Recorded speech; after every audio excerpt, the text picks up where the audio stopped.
Good morning students, मैं हूँ राकेश और आर फिजिक्स में आपका स्वागत है। तो लास्ट क्लास में बच्चों हमने बात की थी इलेक्ट्रोस्टैटिक पोटेंशियल की। आज हम बात करेंगे, नेक्स्ट चैप्टर है कैपेसिटर। ठीक है। अगर बच्चों आपने मेरा चैनल सब्सक्राइब नहीं किया है तो सभी बच्चों से रिक्वेस्ट है कि वो चैनल सब्सक्राइब करें। Capital R capital P physics लिखेंगे, फिजिक्स लिखने के बाद कैपिटल एच हब लिखेंगे। आर फिजिक्स हब के नाम से मेरा चैनल है। अब जैसे जैसे मैं वीडियो बनाता जाऊंगा, अगर आपने ये चैनल सब्सक्राइब किया हुआ है तो आपको मेरी सारी वीडियो मिल जाएंगे। ठीक है। तो चलो बच्चों, आज हम स्टार्ट करते हैं कैपेसिटर में। कैपेसिटर में सबसे पहले हम बात करेंगे बच्चों property of a conductor. Generally हम पढ़ते हैं conductor is a substance which conduct electricity. तो कंडक्टर के बारे में इतना ही जानते हैं कि कंडक्टर उसे बोलते हैं जिसमें से करंट फ्लो हो सकता है। तो जिसमें से करंट फ्लो कर सकता है वो क्या कहलाता है? कंडक्टर। इसके अलावा भी कंडक्टर की बहुत सारी प्रॉपर्टी हैं जो इस चैप्टर में यूज करेंगे।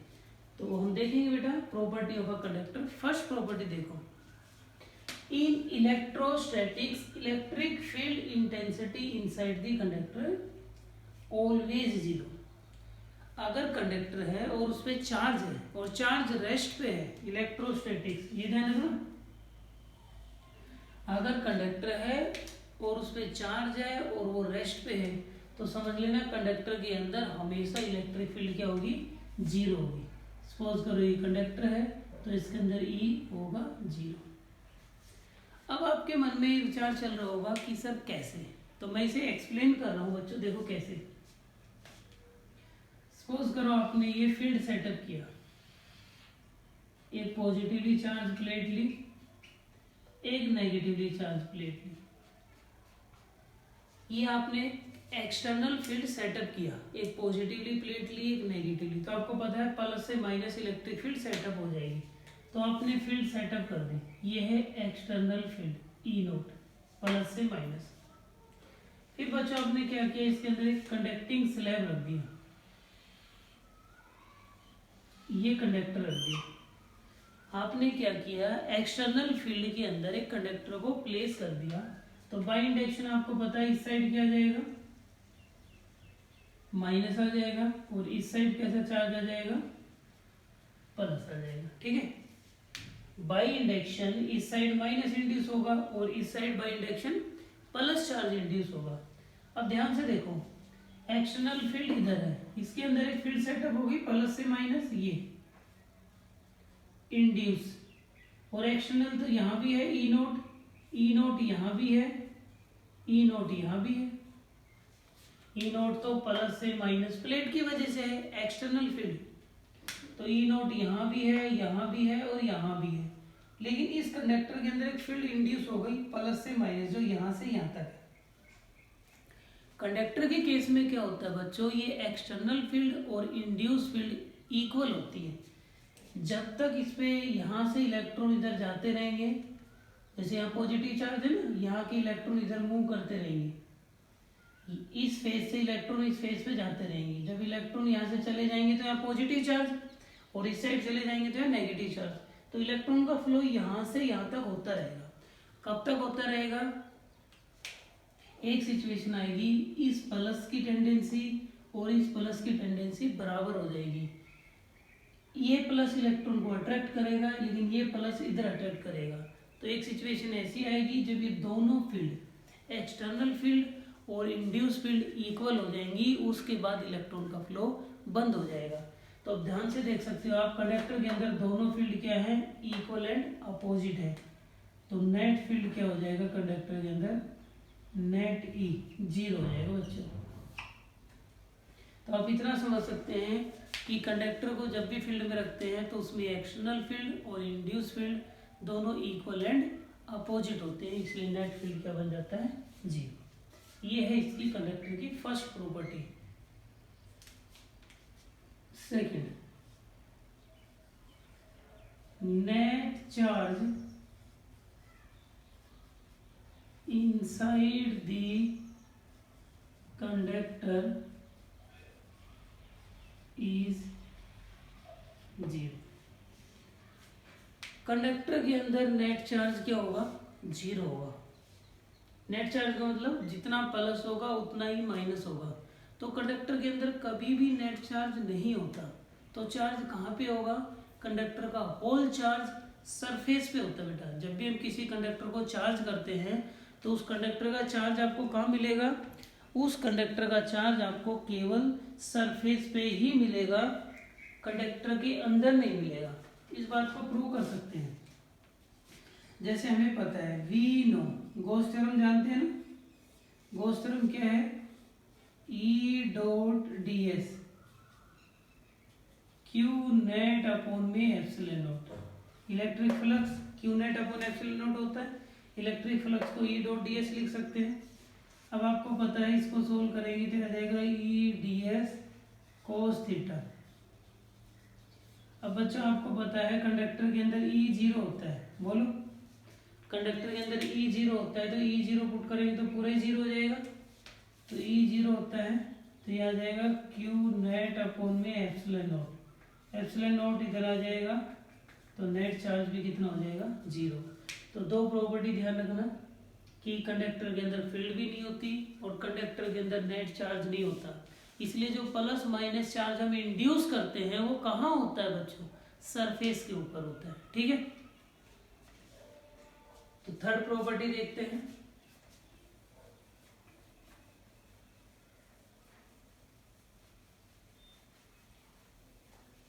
ये टू प्रॉपर्टी है, ये आपको क्लियर हो गई होंगी। प्रॉपर्टी नंबर 3, देखो आपने देख लिया कंडक्टर के अंदर ई क्या होता है और क्यू क्या होता है। थर्ड प्रॉपर्टी, कंडक्टर के अंदर पोटेंशियल हर जगह सेम होता है। कंडक्टर के जितने भी पॉइंट है इनसाइड, हर जगह पोटेंशियल सेम होता है और उतना ही होता है जितना सरफेस पे होता है। Potential inside conductor is constant and have same value as that of surface. Potential inside conductor is constant and have same value as that of surface. Conductor के अंदर जो पोटेंशियल होगा वो हर जगह कांस्टेंट रहेगा और उतना ही रहेगा जितना सरफेस पे है। जैसे ये कंडक्टर है, सेंटर पे अगर 2 वोल्ट है तो यहाँ भी 2 होगा, यहाँ भी 2 होगा, सरफेस पे भी 2 होगा, हर जगह पोटेंशियल सेम रहेगा। अब आप सोच रहे होंगे सर इस बात को प्रूव कैसे करें? इस बात को मैं दो तरीके से प्रूव कर सकता हूँ। पहली बात तो ये we know E is equals to minus D V by D R होता है। Relation between E and V हमने डिस्कस किया था, E is equals to minus D V by D R होता है। आपको पता है बच्चों कंडक्टर के अंदर इलेक्ट्रिक फील्ड क्या होता है? जीरो। कंडक्टर के अंदर E जीरो होगा तो minus D V by D R, minus इधर आ जाएगा D V by D R. R के रेस्पेक्ट में V का डिफरेंशिएशन जीरो आ रहा है, आर के रेस्पेक्ट में V का डिफरेंशिएशन जीरो आ रहा है। इसका मतलब जो V है वो आर के रेस्पेक्ट में कांस्टेंट है। डिफरेंशिएशन जीरो किसका आता है? जो वैल्यू कांस्टेंट हो। तो यहाँ से हम बोल सकते हैं V क्या है? कांस्टेंट है। तो R का वैल्यू जब हम सेंटर से R की वैल्यू इंक्रीज करते जाएंगे V में कोई चेंज नहीं आएगा, R के रेस्पेक्ट में V क्या रहेगा? कांस्टेंट रहेगा। चलो बात समझ में आ गई। लेकिन अब सोच रहे होंगे and have the same value as that of surface. अब ये कैसे पता चला कि इसका जो वैल्यू अंदर होगा वही सरफेस होगा, वही सरफेस के बराबर होगा? तो आप ऐसे समझे इस बात को, इलेक्ट्रोस्टैटिक्स पढ़ रहे। इलेक्ट्रोस्टैटिक्स का मतलब क्या है? चार्ज रेस्ट पे है। चार्ज रेस्ट पे इसका मतलब चार्ज का कोई मूवमेंट नहीं है, कोई मूवमेंट नहीं है। चार्ज का मूवमेंट कब नहीं होता? जब हर जगह पोटेंशियल सेम हो। अगर यहाँ पोटेंशियल 8 वोल्ट है और यहाँ 10 वोल्ट है, अब चार्ज रेस्ट पे रह सकता है?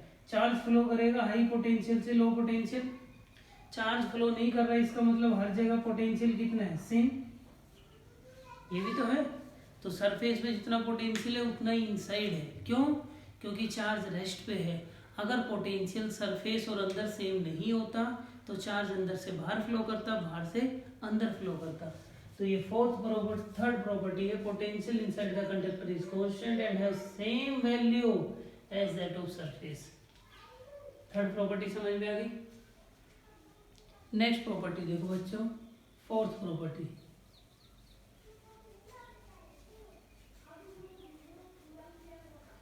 जो इलेक्ट्रिक फील्ड होती है ये कंडक्टर के सरफेस के परपेंडिकुलर होती है। Fourth property, electric field intensity always perpendicular to the electric field intensity always perpendicular to the surface of conductor।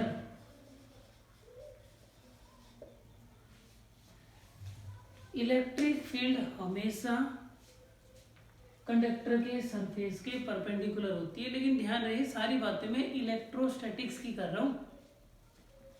Second unit में जाओगे तो कंडक्टर के अंदर भी फील्ड होती है, कंडक्टर के पैरेलल भी होती है। ये सारी बातें इलेक्ट्रोस्टैटिक्स के लिए हैं। जब चार्ज रेस्ट पे होता है उस टाइम कंडक्टर कैसे बिहेव करता है ये बातें कर रहा हूँ बेटा मैं। जब चार्ज रेस्ट पे नहीं होगा तब सिचुएशन अलग होगी। तो electric field intensity always perpendicular to the surface of conductor. इस बात को जान लेते हैं। सपोज करो ये कंडक्टर है और कंडक्टर के अंदर तो चार्ज नहीं है, ये तो कंफर्म हो गया। ये तो हमने देख लिया ना, जो भी चार्ज होगा वो कंडक्टर के सरफेस पे प्रेजेंट होगा। अब हमें प्रूव करना है कि जो इलेक्ट्रिक फील्ड इंटेंसिटी है ये कंडक्टर के सरफेस के परपेंडिकुलर है। तो कैसे प्रूव करें? आप लेट कर लो कि इलेक्ट्रिक फील्ड परपेंडिकुलर नहीं है। हमने क्या किया बेटा? हमने ये लेट कर लिया जो इलेक्ट्रिक फील्ड है वो कंडक्टर के सरफेस के परपेंडिकुलर नहीं है। सपोज करो ये किसी एंगल पे एक्ट कर रहा है, सरफेस से कितना एंगल बना रहा है? थीटा। अब इसी के दो कंपोनेंट बना सकते हैं। इधर आ जाएगा ई कोस थीटा और इस साइड आ जाएगा ई साइन थीटा। मुझे नहीं पता ई परपेंडिकुलर है या नहीं है, पैरेलल है, मैंने लेट कर लिया। ई क्या है? थीटा डिग्री पे। ई के दो कंपोनेंट हो जाएंगे, इधर हो जाएगा ई कोस थीटा और इधर हो जाएगा ई साइन थीटा। अब ये वाला कंपोनेंट पॉसिबल है क्या? अगर फील्ड कंडक्टर के सरफेस के पैरेलल हुई, अगर फील्ड कंडक्टर के सरफेस के पैरेलल हुई तो सरफेस के पैरेलल फोर्स भी होगा और सरफेस के पैरेलल फोर्स होगा तो चार्ज भी मूव करेगा और चार्ज मूव करेगा तो चार्ज रेस्ट पे नहीं रहेगा। इसका मतलब ये वाला कंपोनेंट पॉसिबल नहीं है। For electrostatic E cos theta को 0 होना पड़ेगा अगर कोई भी फील्ड का कंपोनेंट सरफेस के पैरेलल हुआ। फील्ड का कोई कंपोनेंट सरफेस के पैरेलल आ गया। फील्ड अगर पैरेलल हुई इसका मतलब फिर फोर्स भी होगा Q इंटू ई, और फोर्स होगा तो फिर चार्ज मूव करेगा। लेकिन चार्ज कंडीशन है मूव नहीं कर रहा है, चार्ज कहाँ है? रेस्ट पे। तो चार्ज रेस्ट पे तभी रहेगा जब ई कोस थीटा का कंपोनेंट क्या रहे? 0। अब ई कोस थीटा 0 है तो इसका मतलब इन दोनों का मल्टीप्लाई 0 है। दो का मल्टीप्लाई 0 है, इसका मतलब या तो ये 0 या ये 0। ई 0 नहीं है, क्यों भाई? पैरेलल नहीं है, क्या पता परपेंडिकुलर हो, 30 डिग्री हो, 60 डिग्री हो, 0 कैसे हो सकता है? चार्ज तो प्रेजेंट है ही सरफेस पे, तो ई तो होगा ही, पैरेलल नहीं तो कहीं और होगा, इसलिए कोस थीटा 0 होगा कोस थीटा 0 कब होगा, थीटा 90 डिग्री होगा, ये थीटा 90 डिग्री होगा, बल्कि ई है वो कंडक्टर से 90 डिग्री पे होगा। तो ये फोर्थ प्रॉपर्टी है, electric field intensity always perpendicular to the surface of conductor. तो ये फोर्थ प्रॉपर्टी हो गई। प्रॉपर्टी नंबर 5,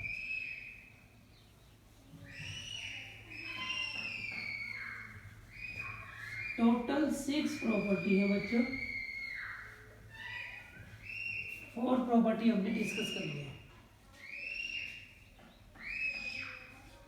प्रॉपर्टी नंबर 5, तो वो अब हमने ये तो देख लिया कि जो इलेक्ट्रिक फील्ड है वो परपेंडिकुलर है, देख लिया ना। अब हमें ये देखना है कि इसका वैल्यू कितना होगा। परपेंडिकुलर तो आपने देख लिया, लेकिन अब ये चेक करना है बच्चों ये वैल्यू होगी कितनी। देखो ये कंडक्टर हो गए,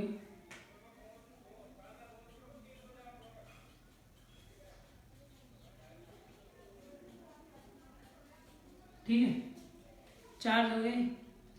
अब पता करना है तो सरफेस पे फील्ड कितना होगा,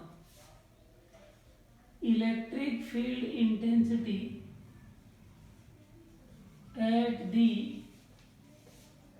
surface of conductor always sigma upon epsilon naught N cap. N cap का मतलब क्या है, नॉर्मल होगी परपेंडिकुलर होगी, ये बात तो प्रूव कर चुका हूं, बस अब हमें मैग्नीट्यूड और प्रूव करना है। कंडक्टर के सरफेस पे हमेशा electric field sigma upon epsilon naught into N cap होगा। एन कैप किसको दिखाना है, परपेंडिकुलर को, बस sigma upon epsilon naught prove करना है। अब हम कैसे प्रूव करें, एक सिलेंडर बना लो,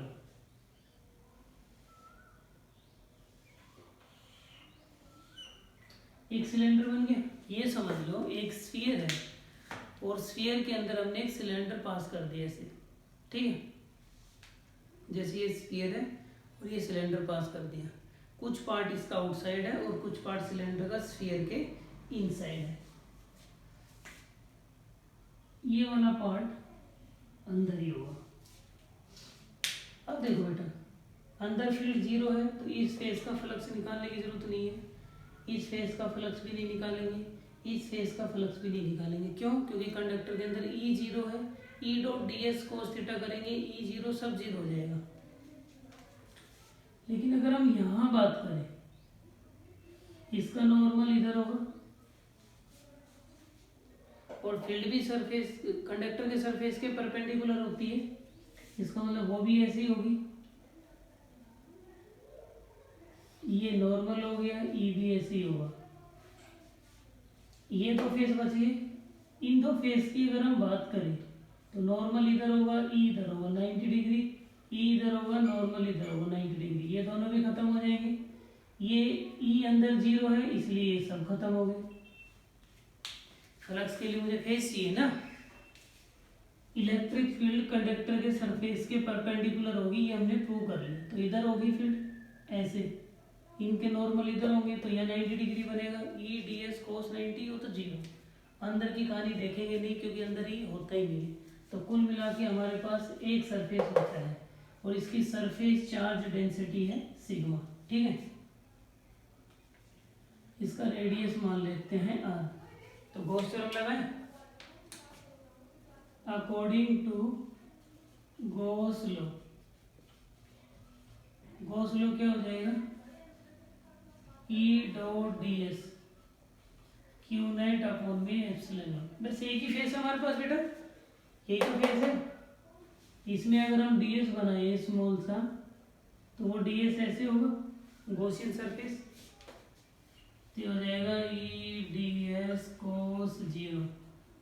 नेट चार्ज को कैसे लिखेंगे, इतना चार्ज क्लोज होगा, इसका एरिया पाई आर स्क्वायर के बराबर होगा, सिग्मा होता है ना क्यू बाई ए, तो क्यू हो जाएगा सिग्मा इंटू ए, सिग्मा ए का वैल्यू हो जाएगा पाई आर स्क्वायर, तो हो जाएगा sigma pi R square upon में एप्सिलॉन नॉट। ठीक है, cos 0 1 हो जाएगा। देख सकते हो ई भी इधर ही है, नॉर्मल भी इधर ही है, दोनों सेम डायरेक्शन में है। तो ये आ जाएगा बेटा E D S cos 0 1 sigma pi R square upon में एप्सिलॉन नॉट। ई कॉमन आ जाएगा। देखो यहाँ से इस फ्लैट फेस की तो डिस्टेंस सेम ही है। ई यहाँ पे लो, यहाँ पे लो, यहाँ पे लो, डिस्टेंस क्या रहेगा, सेम ही रहेगा, इसलिए ई कॉमन आ जाएगा। डी एस का इंटीग्रेशन करेंगे, sigma pi R square upon epsilon naught आ जाएगा। डी एस का इंटीग्रेशन करेंगे तो ये डी एस है, इसका इंटीग्रेशन करेंगे तो पाई आर स्क्वायर ही आ जाएगा। तो आ जाएगा E pi R square sigma pi R square upon में एप्सिलॉन नॉट। ये कट जाएगा, ई का वैल्यू कितना आ गया, सिग्मा अपॉन एप्सिलॉन नॉट। तो कंडक्टर के सरफेस पे इलेक्ट्रिक फील्ड परपेंडिकुलर होती है और कितनी होती है, सिग्मा अपॉन एप्सिलॉन नॉट। ये तो एक तरह से वेक्टर फॉर्म में है, मैग्नीट्यूड प्लस में डायरेक्शन दोनों है। तो ये 5 प्रॉपर्टी समझ में आ गई। लास्ट प्रॉपर्टी और देख लेते हैं बच्चों, आपको नोट करना है तो आप नोट कर सकते हो। किसी तरह की कोई दिक्कत हो तो आप यहाँ तक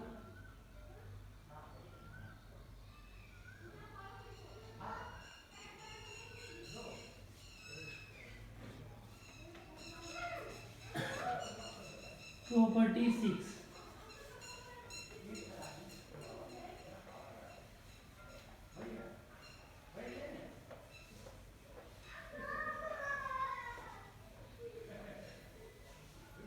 प्रॉपर्टी 6 की बात करते हैं बेटा। प्रॉपर्टी 6 ये है कि जो सरफेस चार्ज डेंसिटी है, जैसे मान लेते हैं ऐसा सरफेस हो, सपोज करो बेटा ऐसा सरफेस है, ठीक है। तो हम बात कर रहे हैं the surface charge density always inversely proportional to square of radius of curvature। Last property है the surface charge density always inversely proportional to square of radius of curvature. मेरा कहने का मतलब ये बेटा, जो सिग्मा है वो हमेशा आर स्क्वायर के इनवर्सली होता है। Sigma always inversely proportional to R square. अब देखो अगर रेगुलर शेप की बॉडी है, जैसे स्फीयर है, सिलेंडर है, तो इनमें हर जगह सिग्मा सेम होगा, क्योंकि स्फीयर में हर जगह रेडियस सेम होगी। लेकिन अगर मैं इस बार इस पॉइंट पे सिग्मा देखूं तो यहाँ पे ये स्फीयर बनेगा, यहाँ देखूं तो मैं ये स्फीयर बनेगा। इस पोर्शन को अगर मैं स्फीयर में कन्वर्ट करना चाहूं तो ये स्फीयर बनेगा। तो हर जगह आप क्या देख रहे हैं, रेडियस ऑफ कर्वेचर अलग अलग है। ये रेडियस अलग है R1, ये रेडियस अलग है R2, ये रेडियस अलग है R3। बोलो, तो जहाँ पे रेडियस ज़्यादा होगा वहाँ सिग्मा कम होगा, और जहाँ रेडियस कम होगा वहाँ सिग्मा ज़्यादा, और जहाँ रेडियस ज़्यादा वहाँ सिग्मा कम होगा। बल्कि जो सरफेस चार्ज डेंसिटी है वो हमेशा रेडियस ऑफ कर्वेचर के क्या रहेगा, इनवर्सली रहेगा। हर ये बात समझ में। तो ये कुछ सिचुएशंस है बच्चों। तो ये 6 प्रॉपर्टी है। प्रॉपर्टी याद होगी। फर्स्ट प्रॉपर्टी ये है, कंडक्टर के अंदर फील्ड 0 होता है। इलेक्ट्रोस्टैटिक्स में अंदर नेट चार्ज भी 0 होता है। पोटेंशियल कांस्टेंट होता है, हर जगह सेम होता है, उतना ही होता है जितना सरफेस पे होता है। फोर्थ प्रॉपर्टी ये पढ़ी हमने, इलेक्ट्रिक फील्ड कंडक्टर के सरफेस के परपेंडिकुलर होती है। फिफ्थ में ये पढ़ा परपेंडिकुलर होती है, जिसका value sigma upon epsilon naught होता है। सिक्स प्रॉपर्टी ये पढ़ा कि जो सिग्मा है वो आर स्क्वायर के हमेशा इनवर्सली होता है। ठीक है। अगर आपको वीडियो पसंद आए तो लाइक करें और सब्सक्राइब करें और शेयर करना ना भूलें। Thank you.